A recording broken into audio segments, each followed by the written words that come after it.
Oggi inizia il nuovo servizio Matteo, che è il nostro nuovo vigile. Noi siamo senza vigili da dicembre, non è stata facile, diciamo, questa ricerca.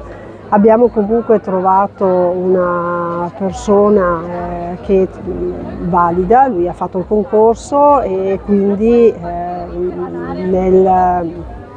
una persona entusiasta di iniziare un nuovo lavoro e noi cerchiamo di dargli tutta la fiducia. Sarà sicuramente un punto di riferimento per tutti i cittadini e quindi confidiamo che a Follina si trovi bene sia con l'amministrazione che con i colleghi che con i cittadini. Per le nuove assunzioni ce ne sono previste?